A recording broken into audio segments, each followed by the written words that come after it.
ride, but now my hands are tied. Feel you in my chest, not by my side. Feel it in my throat, swallow my pride. Wanna take you away, wanna feel everything. But do you, yeah. Do you feel like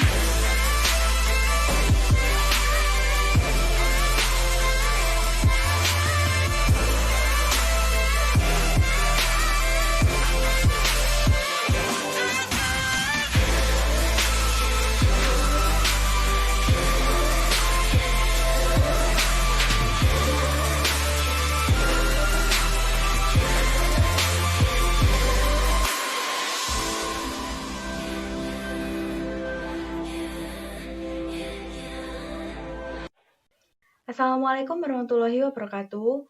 Perkenalkan, saya Anissa Ramawati dari Pendidikan Matematika Fakultas Keguruan dan Ilmu Pendidikan Universitas Muhammadiyah Malang. Di sini saya akan menjelaskan tentang sistem koordinat polar. Oke, langsung saja kita akan membahas tentang sistem koordinat polar. Karena NIM belakang saya adalah 0, maka saya mendapatkan materi tentang pengertian, ciri-ciri, dan bentuk koordinat polar. Yang pertama, sistem koordinat polar terdiri dari sumbu polar. Yang dimaksud sumbu polar itu yang ini. Sumbu polar itu adalah sumbu X positif. Nah, kemudian ada titik asal O dan titik P. Titik P ini adalah titik yang ada pada sinar garis. Nah, yang dimulai dari titik O ini, kemudian sinar garis lurus. Nah, kemudian ada titik P.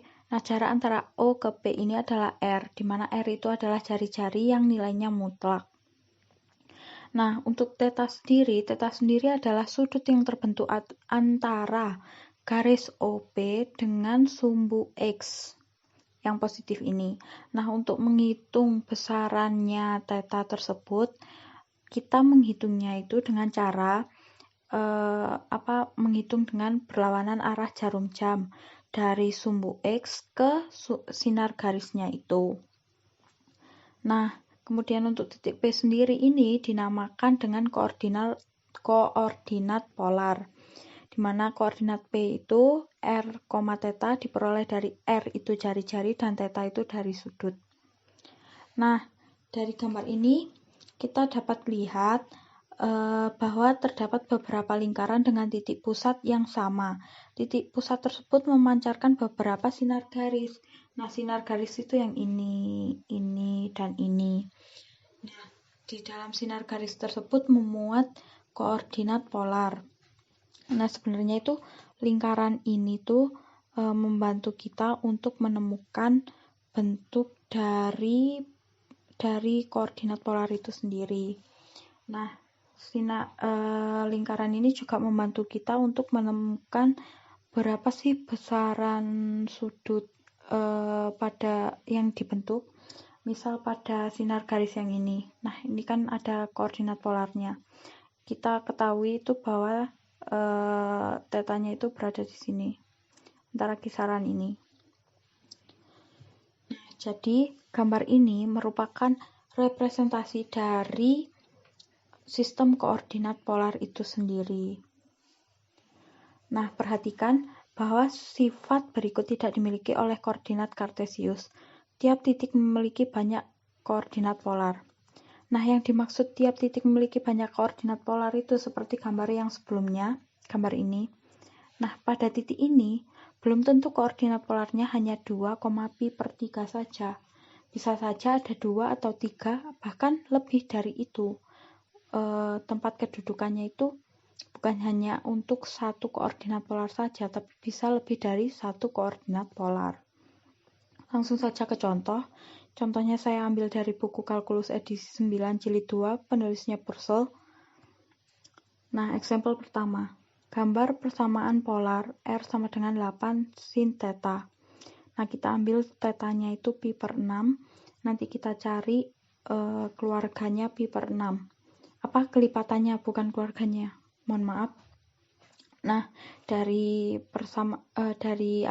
sudut-sudut theta itu kita langsung substitusikan ke soal. Misal tetanya 0. Nah, kita masukkan ke persamaan R sama dengan 8 sin 0. Sin 0 sendiri kan 0, maka didapatkan R-nya itu 0. Ketika ini, contoh yang kedua adalah pi per 6. Ketika tetanya pi per 6 sendiri sama dengan 30 derajat. R sama dengan 8 sin 30 derajat. Sin 30 derajat itu setengah, maka didapatkan R-nya itu 4. Nah, kemudian kita lihat di sini ada titik di mana memuat dua titik polar, dua koordinat polar. Yang satu 4,5 pi per 6 ini. Yang satunya negatif 4 11 pi per 6 yang ini. Nah, kan di sini kan negatif 4, tapi di sininya kok 4, kok bisa sama gitu titiknya. Kan tadi kan sudah dijelaskan bahwa R itu bernilai mutlak, jadi jari-jari itu tidak ada yang negatif. Jadi kan 4, jadi ini mutlaknya 4. Kemudian di sini juga ada 4, di sini juga ada 4. Kenapa kok ini dipasangkannya dengan ini, bukan yang ini ataupun yang 7 pi per 6? Karena 5 pi per 6 itu sudutnya itu terulang lagi ketika sudutnya itu 5 pi per 3.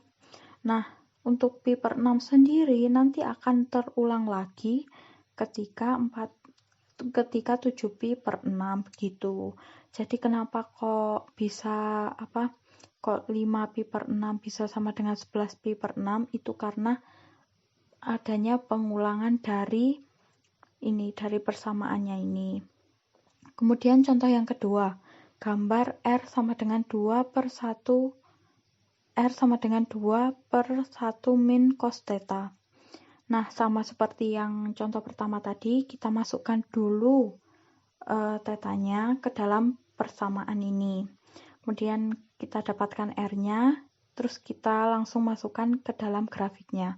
Nah, dapat dilihat di sini tuh satu titik cuma memuat satu koordinat polar. Nah, beda dengan yang pertama tadi. Contoh yang pertama tadi kayak ini, satu titik memuat dua koordinat polar. Sementara yang ini hanya memuat satu koordinat polar.